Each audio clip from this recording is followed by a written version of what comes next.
নমস্কাৰ বন্ধু, welcome to my YouTube channel Deepak জয়পালাত। আজি পুনৰ আপোনালোকৰ বাবে অল ইণ্ডিয়া দুলীয়াজানত প্ৰায় 421টা ৱৰ্ক পাৰ্চনৰ ভেকেঞ্চি মুকলি হৈ গৈছে আৰু এই ভেকেঞ্চিসমূহৰ কাৰণে অৰ্হতা আপোনালোকৰ সকলো কোৱালিফিকেশ্যন অনুযায়ী আছে। 10 পাছৰ আছে, 12 পাছৰো আছে, লগতে আপোনালোকৰ গ্ৰেজুৱেশ্যনো চাকৰি আছে, লগতে BSc যদি পাছ কৰিছে তেওঁলোকেও পাব, BA পাছ কৰি তেওঁ সকলোৱে চাকৰি পাব। সেইকাৰণে আপোনালোকে ভিডিঅ'টো শেষলৈকে চাব আৰু অকণো স্কিপ নকৰিব। আৰু আপোনালোকৰ পোনপ্ৰথমে ভেকেঞ্চিখিনি আপোনালোকৰ উচ্চ অৰ্হতা পাব পৰা কিন্তু ভিডিঅ'টো শেষলৈকে আপোনালোকে চালে শেষৰ ভেকেঞ্চিসমূহ আপোনালোকৰ নিম্নতম অৰ্হতাও আছে, মানে 10 পাছৰ ভেকেঞ্চি আছে আৰু লগতে 12 পাছো আছে ভেকেঞ্চিসমূহ। সেইকাৰণে আপোনালোকে ভিডিঅ'টো শেষলৈকে চাই থাকিব, অকণো স্কিপ নকৰিব, কাৰণ ইয়াত আপোনালোকৰ 15টা টাইপছত মানে 15টা ভাগত ভেকেঞ্চিসমূহ ভাগ কৰা আছে। সেইকাৰণে 15টা ভাগলৈকে আপোনালোকৰ ভেকেঞ্চিসমূহ চাই থাকিব। ভিডিঅ'টো আৰম্ভ কৰাৰ আগতে আপোনালোকক ক'ব বিচাৰিছে যে যদি আপোনালোকে ভিডিঅ'টো ভাল পায় ভিডিঅ'টো লাইক কৰিব, লগতে চেনেলটো ছাবস্ক্ৰাইব কৰি দিব। এনেকুৱা ধৰণৰ ভিডিঅ'সমূহ প্ৰতিদিনে পাই থাকিব, লগতে ভিডিঅ'টো অলপ বন্ধু বান্ধৱীৰ মাজত শ্বেয়াৰ কৰি দিব যাতে সকলো বন্ধু বান্ধৱী ভিডিঅ'টো আজি জবৰখিনি আপডেটসমূহ পাই থাকে। আহক আজি আমি ভিডিঅ'টো আৰম্ভ কৰোঁ। আজি ভেকেঞ্চিকেইটাৰ কথা কৈছোঁৱে। আজি ভেকেঞ্চিকেইটা আহিছে অইল ইণ্ডিয়া লিমিটেড ৰিক্ৰুইটমেণ্টৰ ফালৰ পৰা 421টা ৱৰ্ক পাৰ্চনৰ ভেকেঞ্চি আছে আৰু এইকেইটা 2024 বৰ্ষৰ প্ৰথমটো এডভাৰটাইজমেণ্ট বুলি ক'ব পাৰে, অইল ইণ্ডিয়াৰ ফালৰ পৰা মুকলি কৰি দিছে। আৰু ইয়াৰ কাৰণে লাষ্ট ডেট দিয়া আছে, দেখিব পাৰিছে 30/1/2024লৈকে আপোনালোকে আবেদন কৰিব পাৰিব, মানে জানুৱাৰী মাহৰ 30 তাৰিখলৈকে এই ভেকেঞ্চিকেইটাৰ কাৰণে আপোনালোকে আবেদন কৰিব পাৰিব। ইয়াত দেখিব পাৰিছে Oil India Limited has release and employment notification for the recruitment 421 work person post field headquarter Duliajan interested eligible candidate may online apply here, মানে ইয়াত অসমৰ পৰা মুকলি কৰিছে দুলীয়াজানত। আপোনালোকে যিসমূহে অইল ইণ্ডিয়াত দুলীয়াজানত চাকৰি কৰিব বিচাৰে তেওঁলোকে এইকেইটা ভেকেঞ্চিৰ কাৰণে আবেদন কৰিব পাৰিব। দুলীয়াজানতে আপোনালোকৰ নিযুক্তিসমূহ পাই যাব। আৰু ইয়াৰ কাৰণে আপোনালোকৰ ভাল কথা হৈছে আপোনালোকে অনলাইন যোগে আবেদন কৰিব পাৰিব, কোনো অফলাইন প্ৰক্ৰিয়া নাই। আপোনালোকে ডাইৰেক্ট অনলাইন যোগে এই ভেকেঞ্চিকেইটাৰ কাৰণে আবেদন কৰিব পাৰিব। ইয়াত দেখিব পাইছে অইল ইণ্ডিয়া দুলীয়াজানত চাকৰি 421টা নতুন পদ খালী হৈছে ৱৰ্ক পাৰ্চন ভেকেঞ্চি।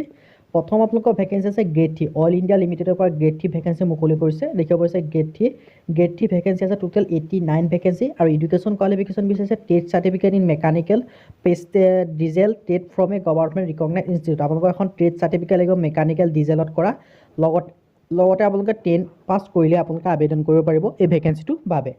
তাৰ পিছৰ ভেকেঞ্চি আছে 188টা FTR22023 এইটো নাম্বাৰত। আৰু এডুকেশ্যন কোৱালিফিকেশ্যন বিচাৰিছে TET certificate in filter TET. যদি আপোনালোকে ফিটাৰ টেটত যদি আপোনালোকে পাছ কৰি থৈছে তেতিয়া আপোনালোকে ভেকেঞ্চিটোৰ কাৰণে আবেদন কৰিব পাৰিব। লগতে আপোনালোকৰ 10 পাছ হ'ব লাগিব, মানে 10 পাছ আৰু লগতে ফিটাৰ টেটত আপোনালোকে উত্তীৰ্ণ হ'লে এই ভেকেঞ্চিটোৰ কাৰণে আবেদন কৰিব পাৰিব। তাৰ যিটো পিছৰ ভেকেঞ্চি আছে 6টা ভেকেঞ্চি আছে। আৰু এডুকেশ্যন কোৱালিফিকেশ্যন বিচাৰিছে TET certificate in welder TET. যদি আপোনালোকে টেট চাৰ্টিফিকেট ৱেল্ডাৰ টেটত কৰা আছে তেতিয়া আপোনালোকে ভেকেঞ্চিটোৰ বাবে আবেদন কৰিব পাৰিব। আৰু লগতে 10 পাছ হ'ব লাগিব, মানে এই গোটেইকেইটা ভেকেঞ্চিৰ বাবে যদি আপোনালোকে 10 পাছ কৰিছে তেতিয়া আবেদন কৰিব পাৰিব। লগতে আপোনালোকৰ টেট চাৰ্টিফিকেট প্ৰয়োজন হ'ব। তাৰ পিছৰ ভেকেঞ্চি আছে IMC22023, ইয়াৰ পৰা 24টা ভেকেঞ্চি আছে। আৰু এডুকেশ্যন কোৱালিফিকেশ্যন বিচাৰিছে টেট চাৰ্টিফিকেট লগতে 10 পাছ। টেট চাৰ্টিফিকেট বিচাৰিছে ইনষ্ট্ৰুমেণ্ট মেকানিক ট্ৰেডত, আৰু লগতে 10 পাছ যদি আপোনালোকে কৰিছে আবেদন কৰিব পাৰিব। তাৰ পিছৰ ভেকেঞ্চি আছে 5 নম্বৰত AEL12023, ইয়াৰ কাৰণে 32টা ভেকেঞ্চি আছে। আৰু এডুকেশ্যন কোৱালিফিকেশ্যন বিচাৰিছে TET certificate in electrician trade. যদি আপোনালোকে ইলেক্ট্ৰিচিয়ান ট্ৰেডত যদি ইলেক্ট্ৰিচিয়ানৰ কিবা যদি আপোনালোকে কোৰ্চ কৰি থৈ দিছে তেতিয়া আপোনালোকে ভেকেঞ্চিটোৰ কাৰণে আবেদন কৰিব পাৰিব। লগতে আপোনালোকে 10 পাছ হ'ব লাগিব। ইয়াত দেখিছে মাছ প্ৰচেছ ভেৰিড ইলেক্ট্ৰিকেল ৱৰ্কমেন পাৰ্মিট আপোনালোকৰ লাগিব বুলি ইয়াত উল্লেখ কৰা হৈছে। আৰু তাৰ পিছৰ ভেকেঞ্চি আছে AME12023, ইয়াৰ কাৰণে 13টা আছে। আৰু এডুকেশ্যন কোৱালিফিকেশ্যন বিচাৰিছে TET certificate in electronic mechanical trade, আৰু লগতে 10 পাছ হ'ব লাগিব। ইয়াত কৈছে যে যিসকল কেণ্ডিডেট 10 পাছ কৰিছে লগতে ইলেক্ট্ৰিকেল মেকানিকত যদি আপোনালোকৰ টেট চাৰ্টিফিকেট আছে তেতিয়া আপোনালোকে আবেদন কৰিব পাৰিব। তাৰ পিছৰ ভেকেঞ্চি আছে 10টা আছে AMA12023, ইয়াৰ কাৰণে 10টা ভেকেঞ্চি আছে। আৰু ইয়াৰ কাৰণে এডুকেশ্যন কোৱালিফিকেশ্যন বিচাৰে 10 পাছ লগতে মেকানিক মটৰ ভিচাইকেলত আপোনালোকৰ টেট চাৰ্টিফিকেট আপোনালোকৰ লাগিব। তাৰ ভেকেঞ্চি আছে ATS12023, ইয়াত অসমতে আপোনালোকৰ গোটেইখিনি ভেকেঞ্চি নিযুক্তি হ'ব। ইয়াৰ কাৰণে 3টা আছে। ইয়াৰ কাৰণে বিচাৰিছে 10 পাছ লগতে আপোনালোকৰ টেট চাৰ্টিফিকেট বিচাৰিছে চাইবাৰ ট্ৰেডৰ কাৰণে। তাৰপিছত ভেকেঞ্চি আছে AITI12023, ইয়াৰ কাৰণে আপোনালোকৰ এডুকেশ্যন কোৱালিফিকেশ্যন বিচাৰিছে IT EGM বা IT ট্ৰেডত যদি আপোনালোকে কৰিব লাগিব, লগতে 10 পাছ হ'ব লাগিব। তাৰপিছত ভেকেঞ্চি আছে PLU12023, ইয়াৰ কাৰণে TET certificate plumber TET certificate লাগিব, লগতে আপোনালোকে 10 পাছ হ'ব লাগিব। RASC12035, 4টা ভেকেঞ্চি আছে। ইয়াৰ কাৰণে বিচাৰিছে আপোনাৰ ৰেফ্ৰিজাৰেশ্যন এয়াৰ কণ্ডিশ্যন টেকনিচিয়ান টেট চাৰ্টিফিকেট লাগিব, লগতে আপোনালোকে 10 পাছ হ'লে আবেদন কৰিব পাৰিব। তাৰপিছত ভেকেঞ্চি ELL12023 পৰা, ইয়াৰ আপোনাৰ 2টা ভেকেঞ্চি আছে। ইয়াৰ কাৰণে আপোনালোকৰ ৱাৰমেনৰ টেট চাৰ্টিফিকেট লাগিব, লগতে আপোনালোকে 10 পাছ হ'ব লাগিব। তাৰপিছত আছে ECL12023, ইয়াৰ কাৰণে 2টা আছে। ইয়াৰ কাৰণে এডুকেশ্যন কোৱালিফিকেশ্যন বিচাৰিছে ৱাৰমেন টেট চাৰ্টিফিকেট লগতে 10 পাছ হ'ব লাগিব।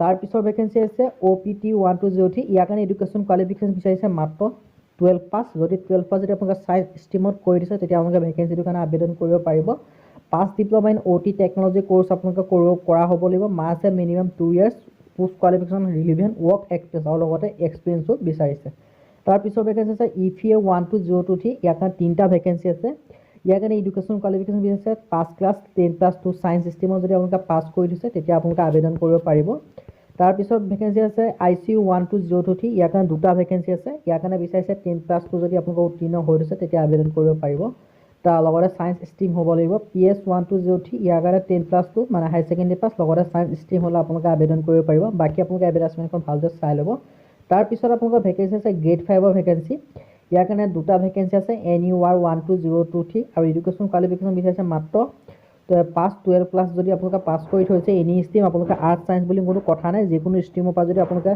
12 পাছ কৰি থৈ দিছে তেতিয়া আপোনালোকে আবেদন কৰিব পাৰিব লগতে আপোনালোকে ইয়াত দেখিব পাইছে কোনোবা এটা কোৰ্চ যদি ইয়াত আপোনালোকে কৰি থৈছে তেতিয়া আপোনালোকে আবেদন কৰিব পাৰিব উল্লেখ কৰা হৈছে তাৰপিছত আছে আপোনাৰ ড্ৰাই প্লাছ 12023 ইয়াৰ কাৰণে আপোনালোকৰ এটা ভেকেঞ্চি আছে ইয়াৰ কাৰণে আপোনালোকৰ 12 পাছ কৰিব লাগিব লগতে ছায়েন্স ষ্ট্ৰীমৰ হ'ব লাগিব তাৰপিছত আপোনালোকৰ ভেকেঞ্চি আছে TCG 12023 ইয়াৰ কাৰণে 8টা ভেকেঞ্চি আছে ইয়াৰ কাৰণে এডুকেশ্যন কোৱালিফিকেশ্যন বিচাৰিছে BSc জিঅ'লজি জিঅ'মেডিচিন বা BA যদি আপোনালোকে BA জিঅ'গ্ৰাফিত কৰি দিছে তেতিয়া আপোনালোকে আবেদন কৰিব বুলি উল্লেখ কৰা হৈছে তাৰপিছত আছে ভেকেঞ্চি PCG 12023 ইয়াৰ কাৰণে এডুকেশ্যন কোৱালিফিকেশ্যন বিচাৰিছে BSc লগতে BScত আপোনালোকৰ ফিজিক্স বা কেমেষ্ট্ৰি বা জিঅ'লজি কোনোবা এটা ছাবজেক্ট আপোনালোকৰ থাকিব লাগিব তাৰপিছত ভেকেঞ্চি আছে 7টা ইয়াৰ কাৰণে এডুকেশ্যন কোৱালিফিকেশ্যন বিচাৰিছে BSc বা জিঅ'লজি আপোনালোকৰ মেজৰ ছাবজেক্ট থাকিব লাগিব বুলি কৈছে আদাৰ ক্ৰাইটেৰিয়াবিলাক দি আছে domicile candidate have the oil production and export is district of Dibrugarh ইয়াত আপোনালোকক কৈছে যে যিসমূহে এইকেইখন ডিষ্ট্ৰিক্টৰ কেণ্ডিডেটে আবেদন কৰিবলৈ উল্লেখ কৰা আছে যিসমূহ কেণ্ডিডেট ডিব্ৰুগড় তিনিচুকীয়া আৰু শিৱসাগৰ চৰাইদেউ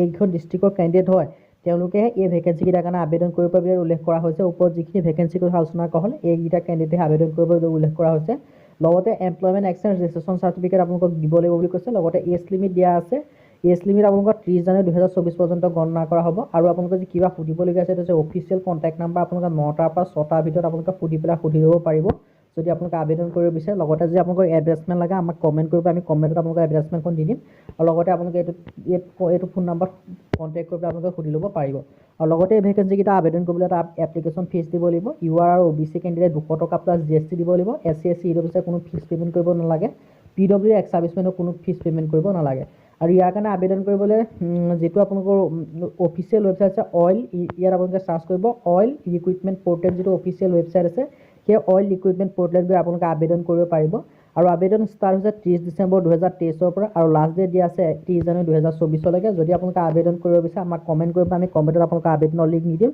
আৰু যদি আপোনালোকৰ এডভাৰটাইজমেণ্ট লাগে আমি এডভাৰটাইজমেণ্টৰ আপোনালোকৰ এডভাৰটাইজমেণ্টৰ লিংকো দি দিম আৰু যদি আপোনালোকে আৰু কিবা সুধিবলগীয়া থাকিলে এইটো আপোনালোকৰ অফিচিয়েল কণ্টেক্ট নাম্বাৰ হয় অইল ইণ্ডিয়াৰ ফালৰ পৰা যিটো আহিছে অসমতে আপোনালোকৰ চাকৰি হ'ব এইটো নম্বৰত আপোনালোকে ভালকৈ সুধি ল'ব পাৰে আজি ভিডিঅ' ইমানে যদি ভিডিঅ' ভাল লাইক কৰিব লগতে চেনেলটো ছাবস্ক্ৰাইব কৰিব কাৰণ ভিডিঅ'সমূহ পাই থাকিব আজিলৈ বাই পুনৰ ভিডিঅ' লগ